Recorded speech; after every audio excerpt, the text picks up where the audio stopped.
Chapter 13. Pharmaceutical companies putting huge profits ahead of patients. Imagine a world and an industry that generates higher profit margins than any other on the planet but is no stranger to massive fines for malpractice. Throw into the mix widespread accusations of collusion and overcharging and you have the pharmaceutical industry.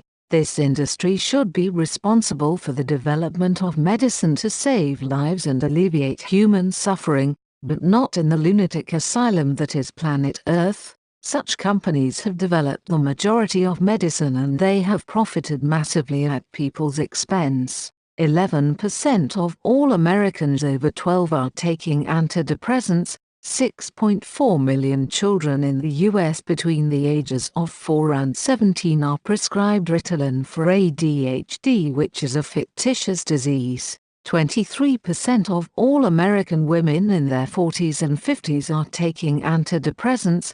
28% of American adults have a drinking problem. This is a quote from The Perception Deception by David Icke.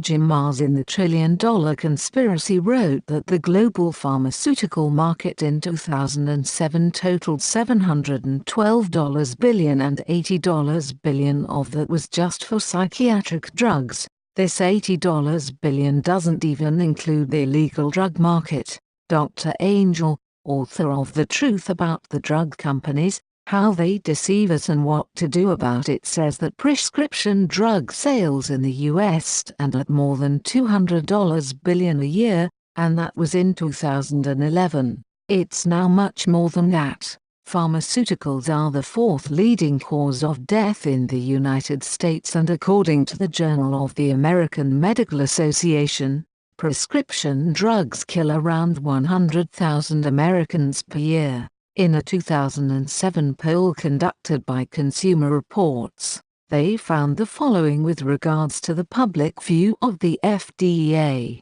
More than half of those surveyed said they are currently taking prescription drugs, indicating that more than half of American adults are now on drugs. 40% said that they had experienced a negative reaction or side effect from taking prescription medicine. I would like to dispel the myth that the pharmaceutical industry is in the business of health care and healing, because, in fact, what the pharmaceutical industry is in the business of is disease maintenance and symptoms management.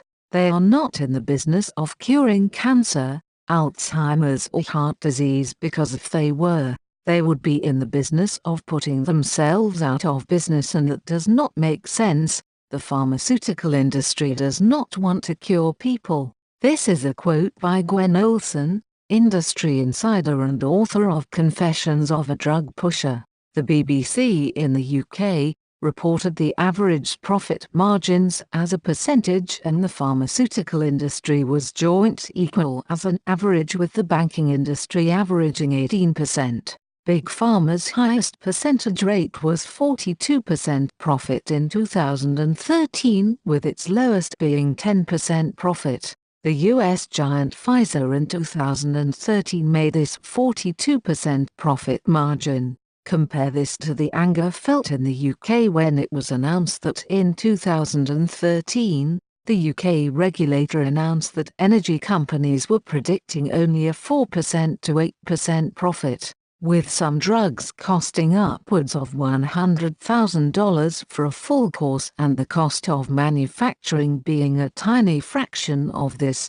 No wonder there is anger. Drug companies argue that they spend millions on marketing and R&D, and they do. So I will give some examples. Johnson & Johnson, US-based, had total revenues of $71.30 billion. They spent $8.20 billion in 2013 on R&D and $17.50 billion on marketing. I'm sure you can work out the profit. Novartis, Swiss-based, has total revenues of $58.80 billion. They spent $9.90 billion on R&D and $14.60 billion on marketing. The rest is profit.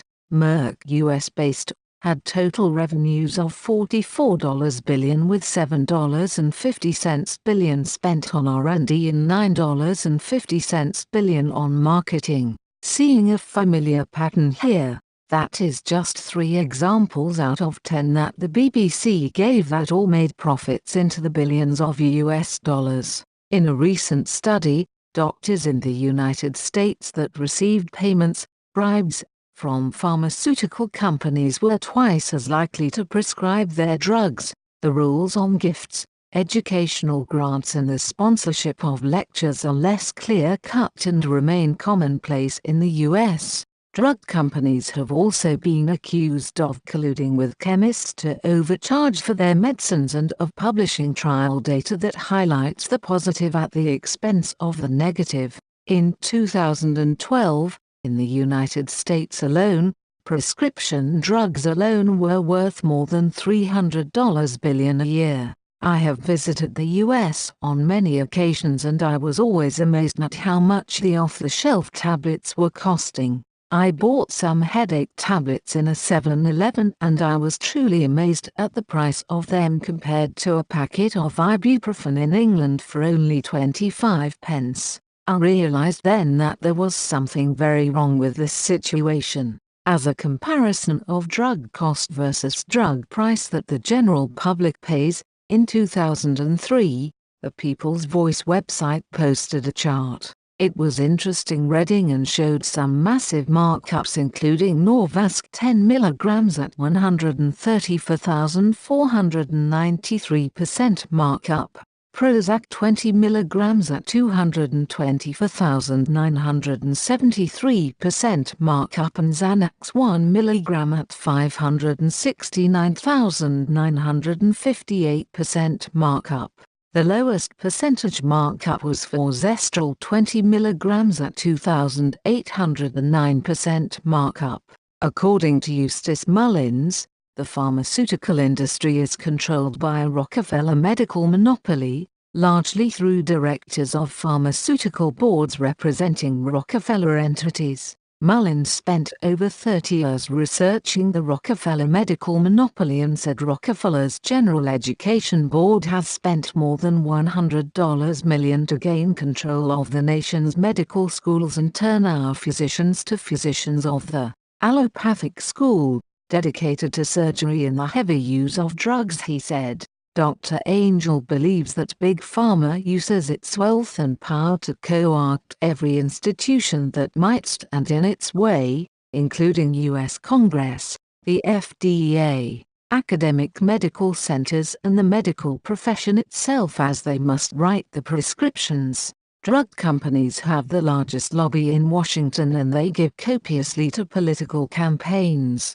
Legislators are so beholden to the pharmaceutical industry that it will be exceedingly difficult to break its lock on them. The evidence of this was shown by the Center for Responsive Politics in the 2008 campaign funding because Obama received $1,425,501 from the health service sector. Clinton received $575,746. McCain received $427,228 and Romney received $186,700. All of these donations came from Big Pharma.